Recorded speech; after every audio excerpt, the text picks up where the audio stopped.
terlebih dahulu. Kita akan lanjut pada materi kedua yang akan dibawakan oleh Mas Denny dengan tema entrepreneurship dalam perspektif Islam berkemajuan. Waktu dan kesempatan saya berikan kepada materi kedua. Silakan Kak. Baik, terima kasih. Assalamualaikum warahmatullahi wabarakatuh. Pertama, kami mengucapkan selamat milad IPM yang ke-59 ya. Semoga IPM beserta seluruh kader dan anggotanya terus maju ya, bergerak progresif ya, memberikan inovasi-inovasi terbaik baik buat IPM sendiri maupun buat perserikatan kita. Kemudian yang kedua ya, salam hormat kami ke Bang Mukhayyar ya, inspirasi bagi kita semua, tokoh dan ilmuwan yang selalu memberikan semangat ya bagi kita untuk konsisten ya, bergerak di ranah yang sepi ya, di ranah yang sepi. Kalau tadi disebutkan di politik itu ramai, di PNS itu ramai, di ekonomi itu ranah sepi, dan beliaulah yang konsisten tentunya memberikan semangat pada kita semua.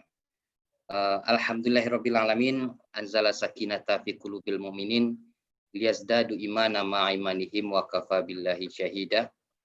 Berterima kasih kepada Allah dengan mengucapkan alhamdulillah, bersalawat kepada Nabi dengan mengucapkan Allahumma sholli ala Muhammad wa ala ali Muhammad.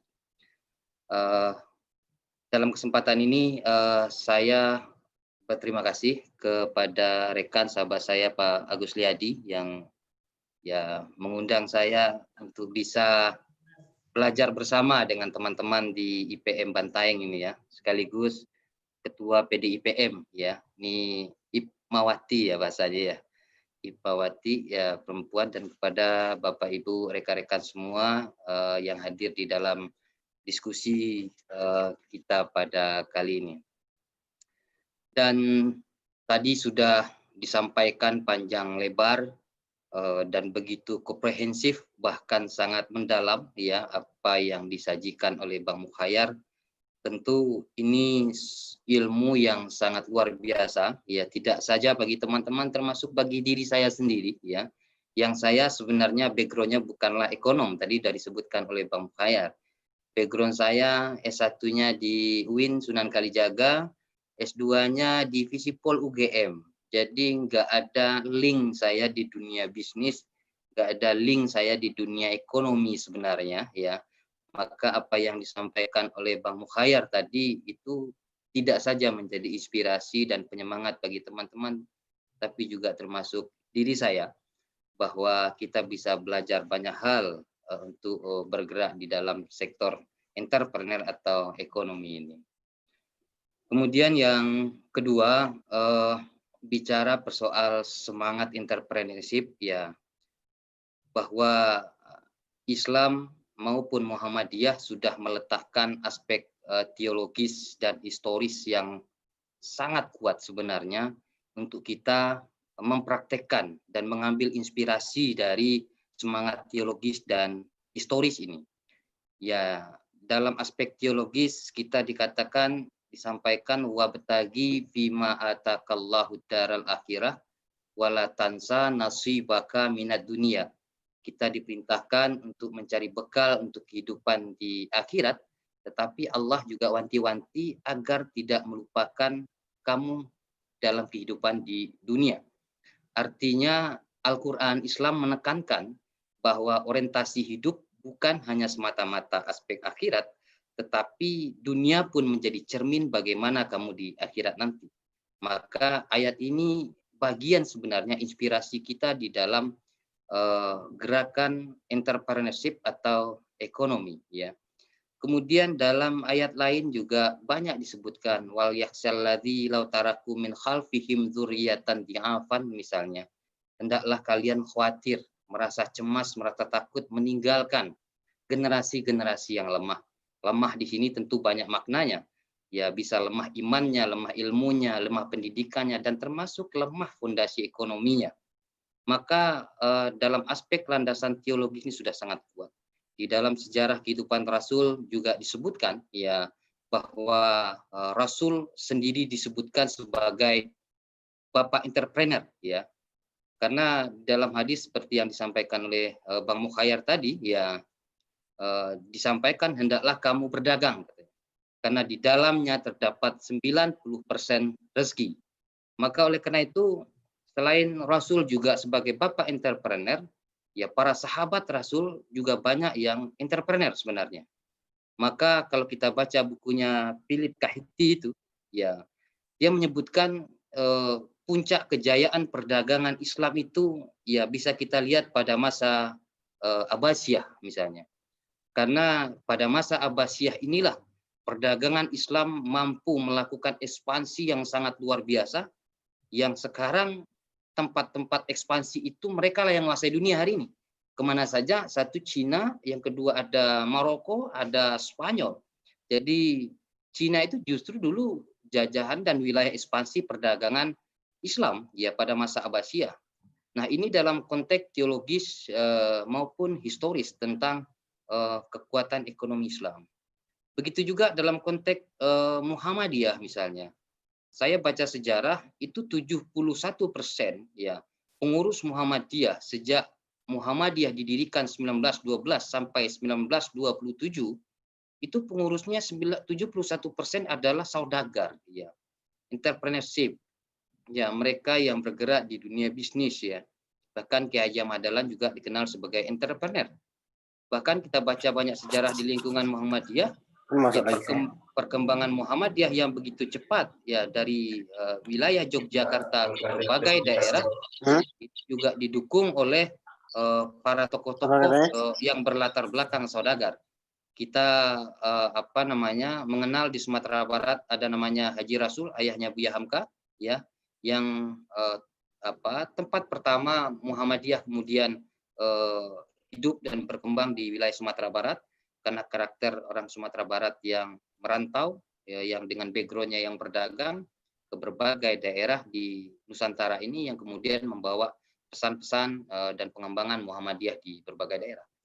Artinya kalau kita lihat dalam aspek teologis dan historis tadi bahwa ini sudah cukup menjadi spirit bagi kita semua bahwa sektor ekonomi entrepreneur ini merupakan sektor yang sangat fundamental dalam pertumbuhan dan pembangunan apapun.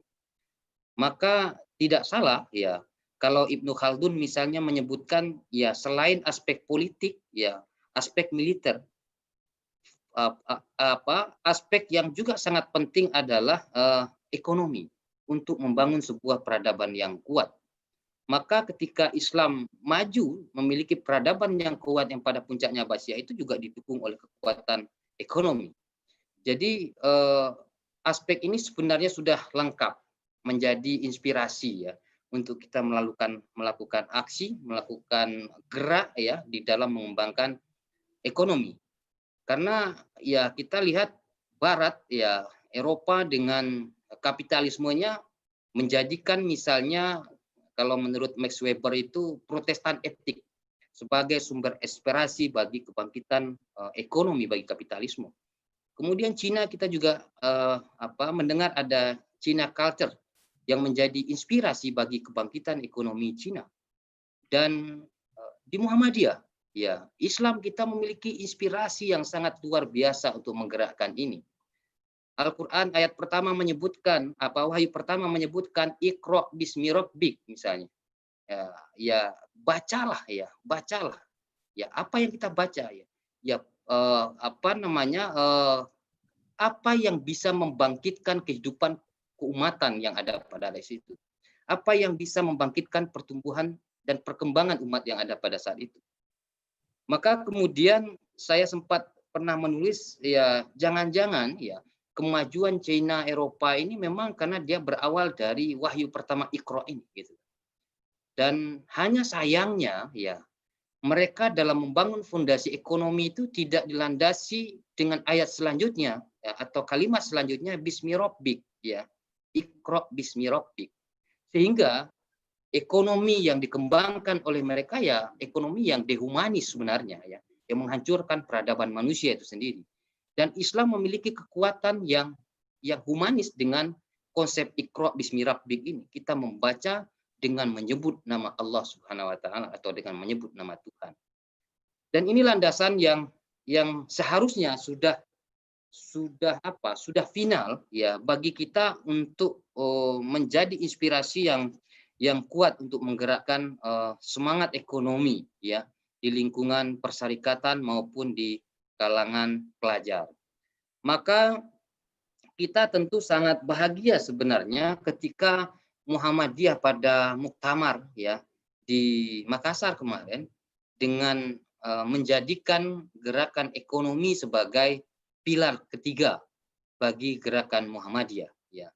Artinya muktamar Makassar ya betul-betul sudah menjadikan ya gerakan ekonomi sebagai gerakan penting di dalam gerak lajunya organisasi. Kalau selama ini kita fokus misalnya di dalam sektor kesehatan, sektor pendidikan gitu, namun di sektor ekonomi kita abai, muktamar kemarin sudah meletakkan ini sebagai pilar ketiga yang semestinya juga menjadi tanggung jawab kita di lingkungan kader persyarikatan untuk mewujudkan bagaimana gerak ekonomi di persyarikatan ini betul-betul menjadi pilar ketiga.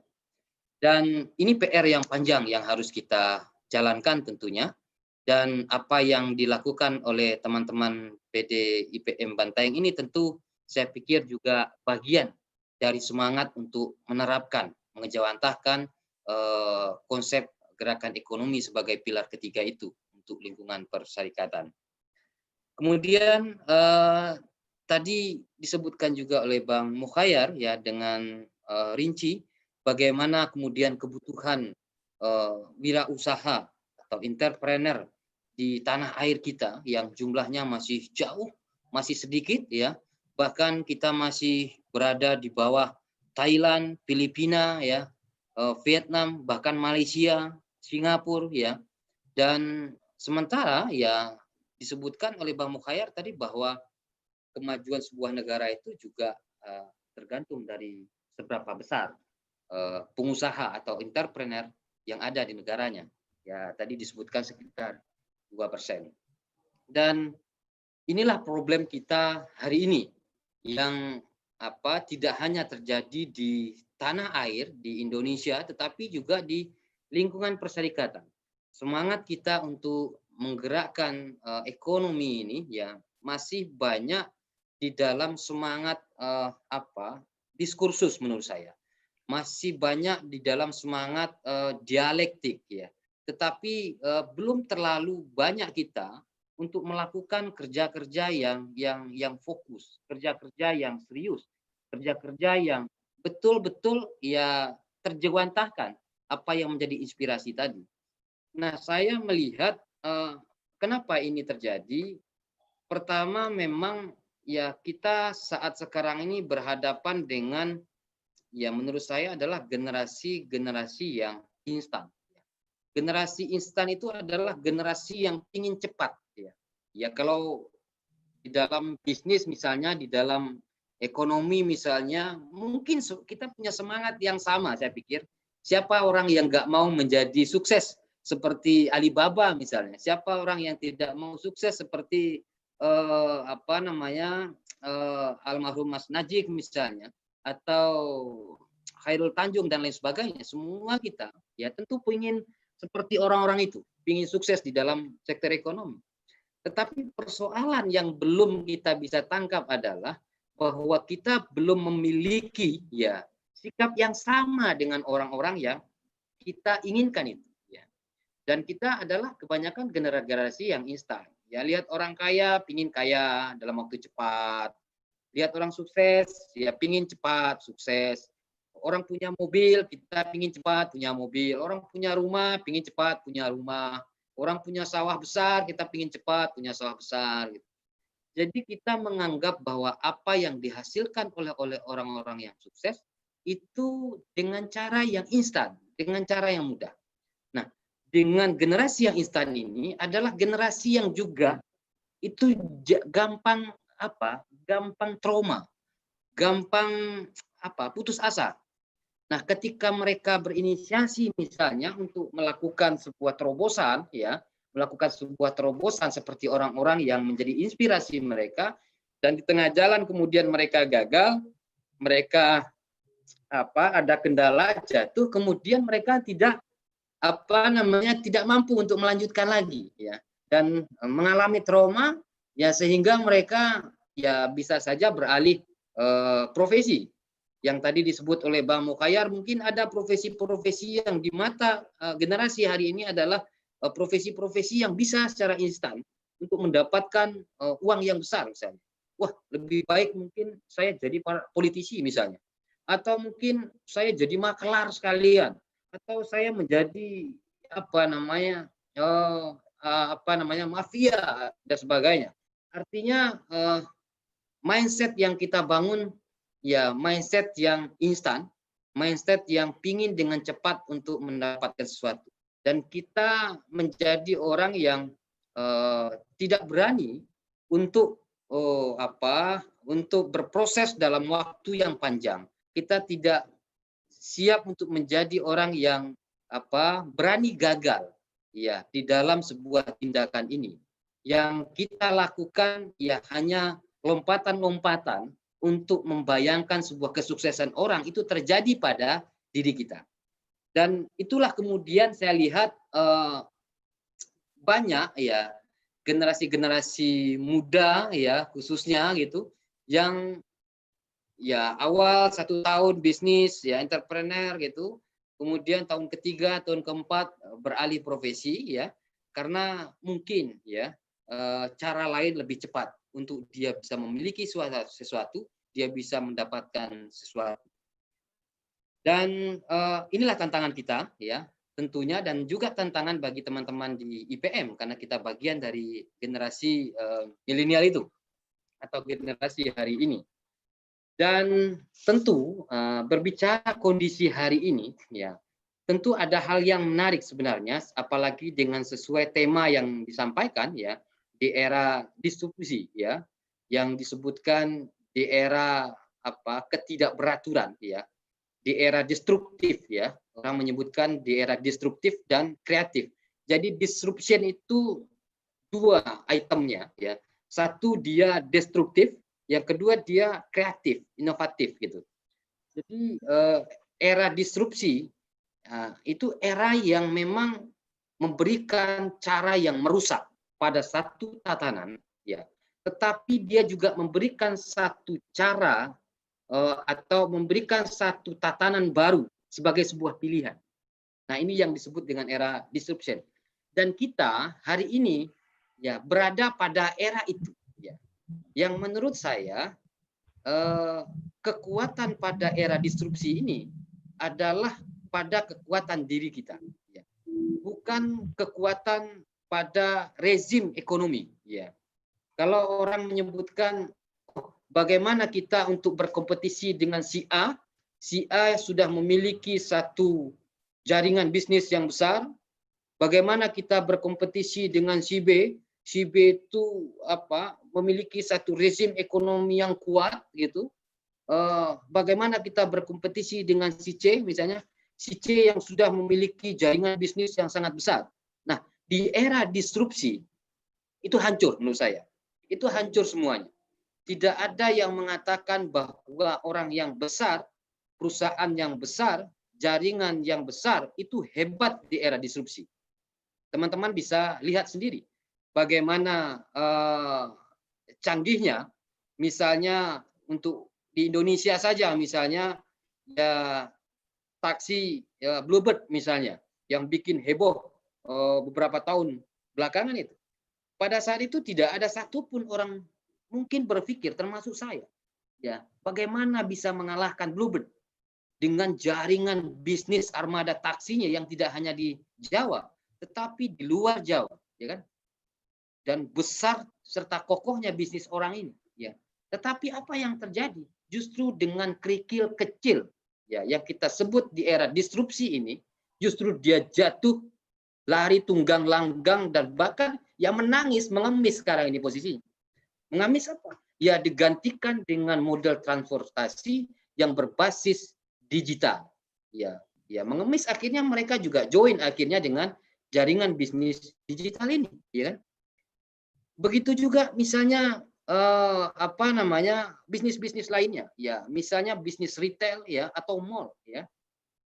Dulu orang membayangkan bagaimana kita bisa berkompetisi dengan bisnis jaringan retail dan mall yang ada di mana-mana, yang jumlahnya begitu banyak, jaringan bisnisnya yang begitu kuat. Tetapi hari ini kita lihat ya, hampir semua mall-mall yang megah itu, tidak hanya di ibu kota Jakarta, bahkan di Jogja dan beberapa tempat, mall itu banyak sepinya ya dibandingkan ramainya. Banyak lengangnya dibandingkan orang berkunjung. Bahkan mall bukan lagi sebagai area untuk transaksi ekonomi yang terjadi hari ini, tetapi mall menjadi tempat wisata baru bagi masyarakat. Karena orang ke mall, ya mungkin teman-teman sendiri bisa merasakan, ke mall tidak semuanya orang untuk berbelanja, ke mall tidak semuanya orang untuk bertransaksi. Ya, orang hari ini ke mall paling tidak hilangin stres bahasanya, ya kan? Hilangin lelah bahasanya. Ya, cuci mata bahasanya. Macam-macam istilah yang dipakai. Karena apa?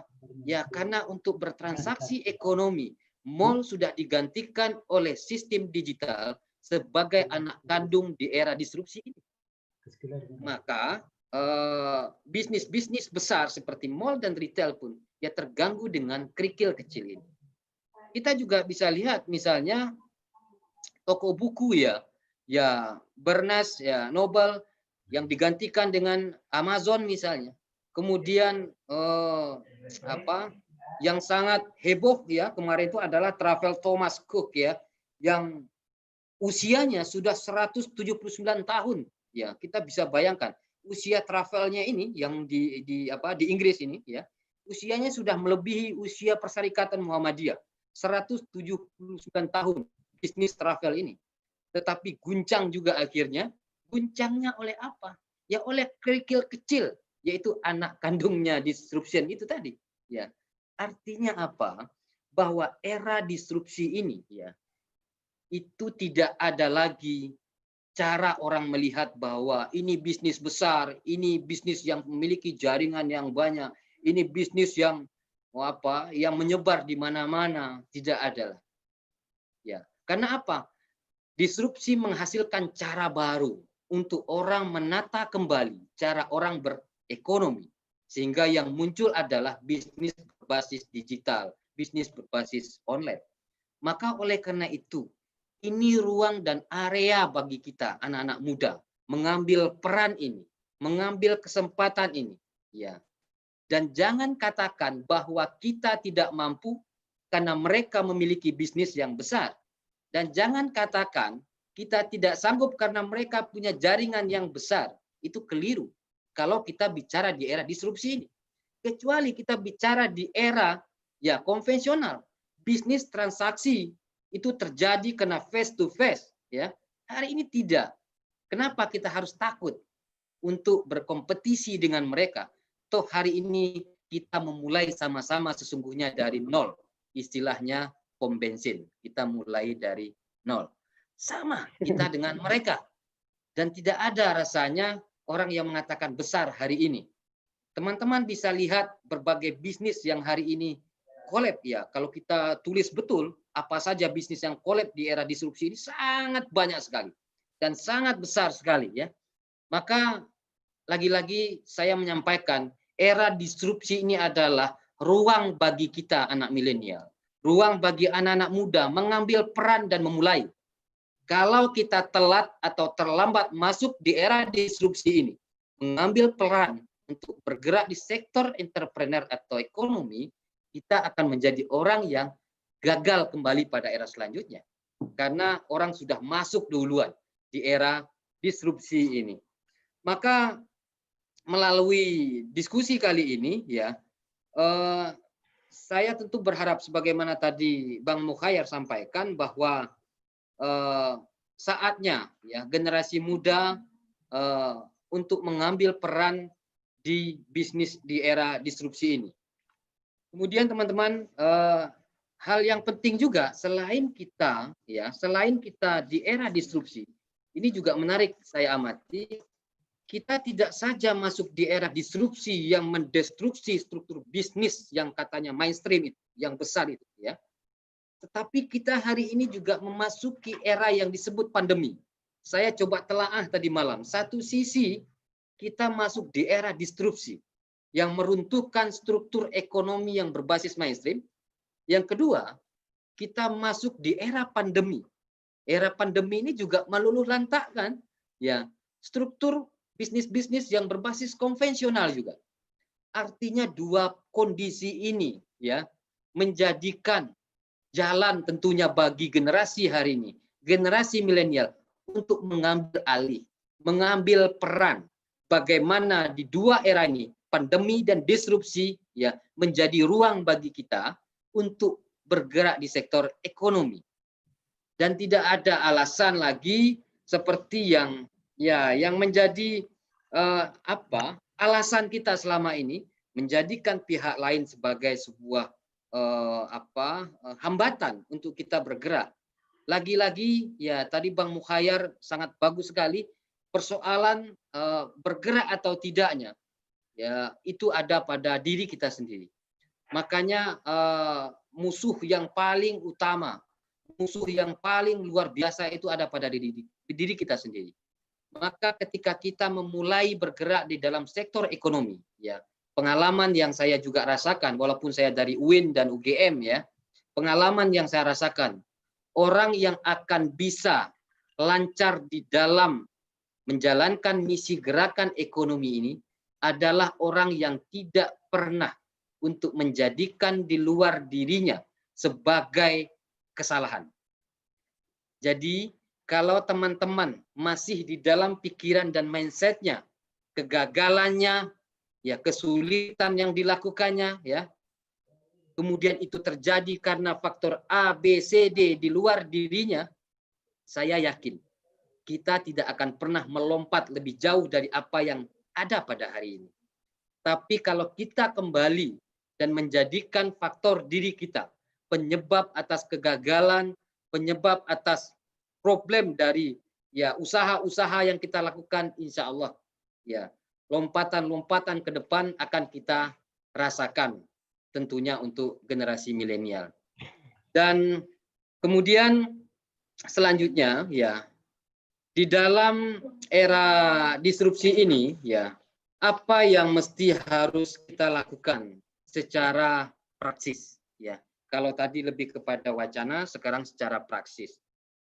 Pertama tentu mengambil inspirasi dari semangat teologis dan semangat historis yang telah diajarkan Islam, diajarkan Rasul, dan dipraktekkan oleh Kiai Dahlan dan Muhammadiyah selama ini. Kemudian yang kedua, mengubah mindset kita. Mindset apa yang kita ubah?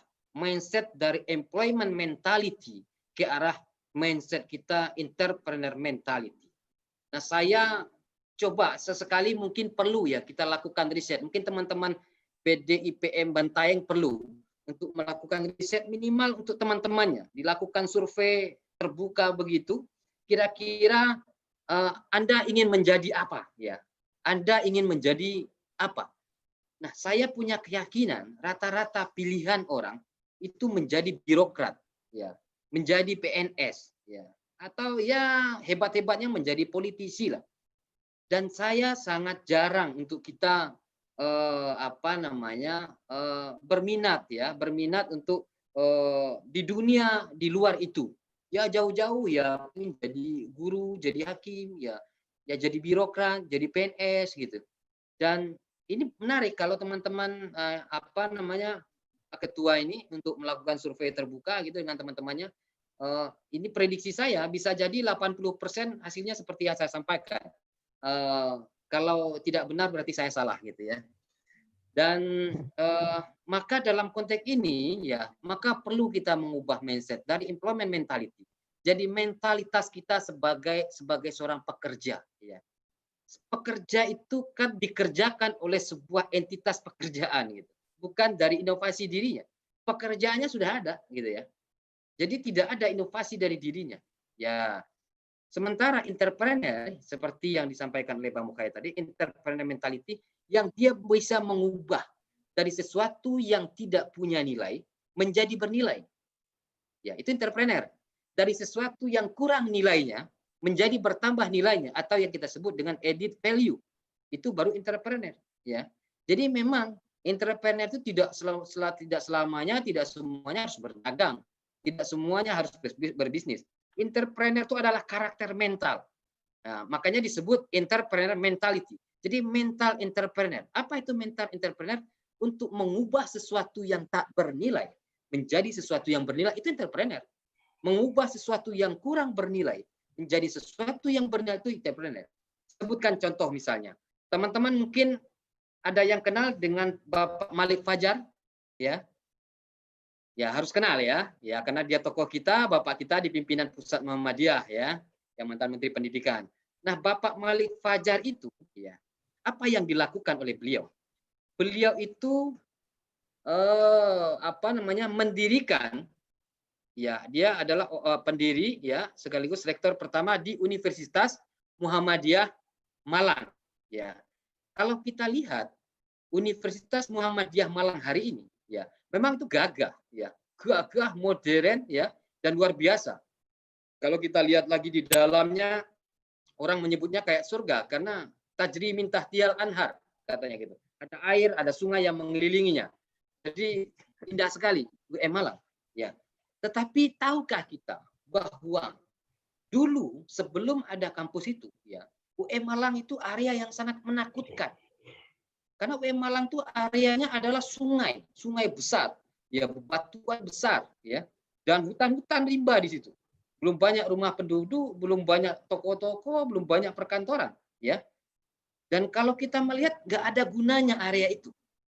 Tetapi Pak Malik Fajar melihat bahwa ini area yang sangat prospek, area yang sangat strategis, dan area yang kumuh yang tak bernilai tadi diubah oleh Pak Malik Fajar menjadi kampus, yaitu Universitas Muhammadiyah Malang, yang sekarang menjadi, ya, salah satu kampus tauladan di lingkungan Perserikatan Muhammadiyah, bahkan di tanah air kita.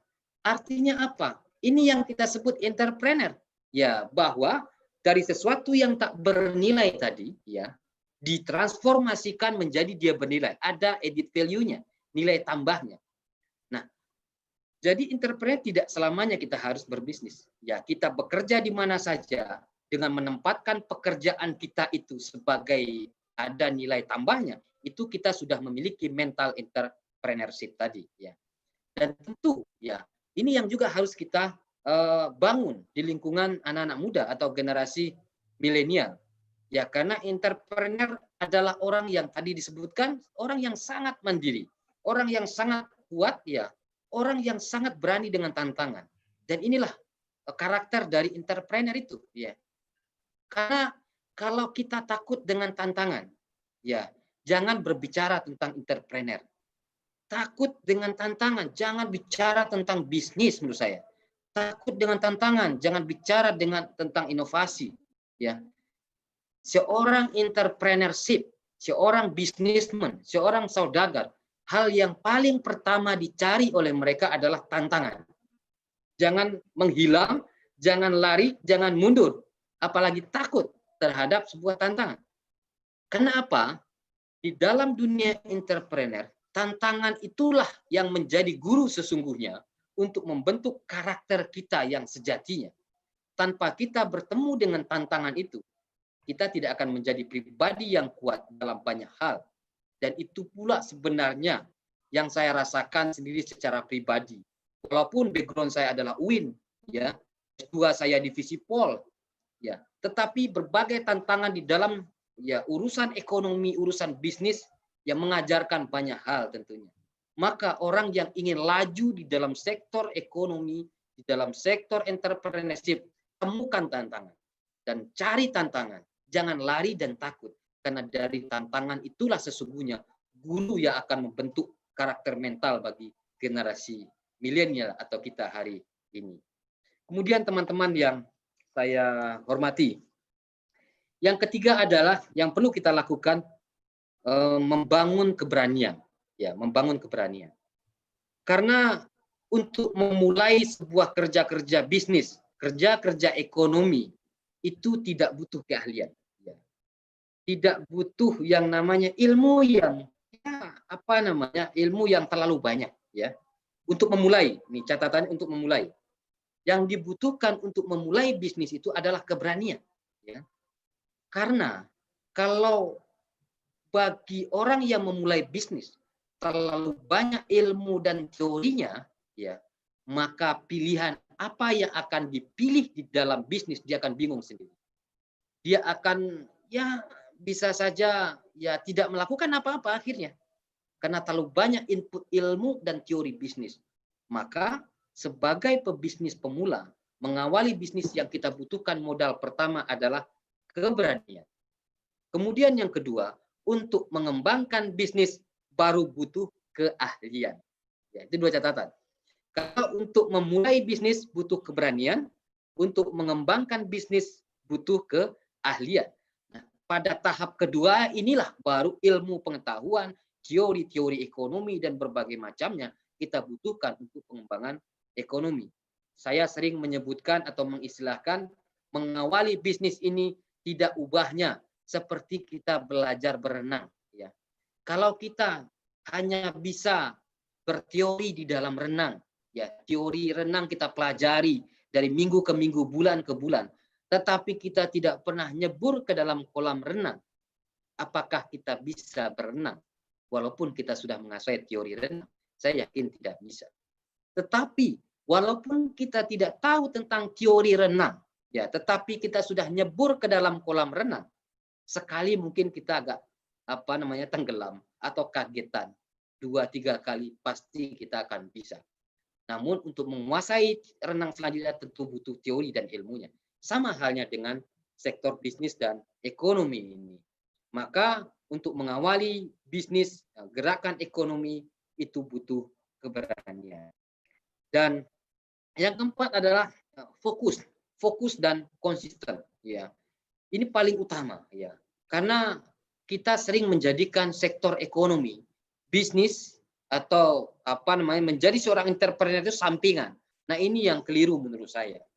Ya, justru kerja-kerja yang sangat berat itu adalah kerja-kerja di dunia entrepreneur atau di dunia bisnis lah lebih praksisnya. Ya, kenapa? Membutuhkan bacaan yang detail dari waktu ke waktu untuk perubahan baik itu produk maupun pasar. Jadi butuh energi yang besar sebenarnya untuk kerja-kerja di dunia sektor usaha dan ekonomi. Maka dibutuhkan yang kita sebut tadi adalah fokus, kerja keras, dan konsisten. Kemudian selanjutnya, lantas bagaimana untuk menjadi seorang entrepreneur yang sesuai dengan Islam berkemajuan sebagai tema yang tadi disampaikan. Apa yang dipaparkan oleh Bang Mukhayyar tentang konsep dari Islam berkemajuan tentu sudah sangat komprehensif. Begitulah sesungguhnya semangat Islam yang berkemajuan yang ingin didorong oleh persyarikatan. Namun secara praksis dalam konteks ekonomi, dalam konteks bisnis, ya paling tidak saya memetakan ada 3 hal. Pertama, ya entrepreneur Muslim yang berkemajuan itu adalah entrepreneur yang menjadikan konsep berjamaah di dalam ekonomi, tidak monopoli. Dan inilah yang sekarang menjadi agenda dan gerakan persyarikatan dan khususnya Suara Muhammadiyah hari ini. Kita membangun menjadikan gerakan ekonomi ini berbasis jamaah. Di dalam berbagai bentuk bisnis yang dikelola oleh Suara Muhammadiyah, kita konsep modelnya melalui konsep jejaring, konsep berjamaah. Karena dengan konsep berjamaah inilah sesungguhnya sosiopreneur tadi yang disebutkan oleh Bang Mukhayyar akan bisa dirasakan. Artinya bahwa ekonomi yang tidak monopoli, ya, kalau konsep yang tidak berjamaah, kekayaan, manfaat akan hanya dinikmati oleh diri kita sendiri atau yang disebut monopoli tadi, ya. Tetapi kalau berjamaah, ya ada share kemanfaatan kepada banyak pihak. Dan konsep entrepreneur yang berkemajuan itu adalah ya konsep entrepreneur yang meletakkan ekonomi berbasis jamaah, bukan monopoli. Kemudian yang kedua, konsep entrepreneur yang Islam berkemajuan itu yang berorientasi pada sosial dan keumatan, ya. Karena kita mengerjakan aspek ekonomi ini, gerakan ekonomi ini sesungguhnya adalah untuk memberikan sebuah legacy, memberikan sebuah warisan sejarah bagi keumatan, ya, untuk menikmati manfaat dari apa yang kita lakukan. Mungkin teman-teman bisa nanti membaca buku atau tulisan Bang Mukhayyar tentang almarhum Mas Najih, ya, yang beliau meninggalkan ratusan ribu karyawan nelayan-nelayan beliau, ya, dan saya juga sangat mengharukan sebenarnya membaca tulisan itu yang juga ditulis oleh Dahlan Iskan, Pak Dahlan Iskan, di Sway-nya, ya, di Sway dia punya salah satu web, ya, dan dia menjelaskan bagaimana ratusan ribu karyawan yang latar belakang dari nelayan kehilangan seorang almarhum Mas Najih ini. Ya, inilah yang kita sebut sebagai bisnis yang berkemajuan, yang berorientasi sosial dan keumatan, sehingga ya dengan kehilangan sosok ini, umat pun merasa kehilangan. Ya, kita merasa kehilangan. Kemudian yang ketiga tentu berdasarkan petunjuk Al-Quran dan Sunnah yang sesuai dengan kaidah-kaidah muamalah di dalam sektor ekonomi. Barangkali demikian saja, ya. Wacana bukan, ya. Saya bukan wacana yang sampai, saya mungkin lebih provokasi saja sebagai bagian dari provokasi saya dalam rangka milad teman-teman IPM ini, ya, untuk kita sama-sama mengambil inisiatif di area baru, di arena baru, era disrupsi ini. Jangan diam, jangan tunggu orang lain, kita harus segera eksekusi, karena di dalam bisnis, ya, siapa yang lambat tentu dia yang akan, ya, gagal atau ketinggalan. Barangkali demikian, lebih dan kurang mohon dimaafkan. Assalamualaikum warahmatullahi wabarakatuh.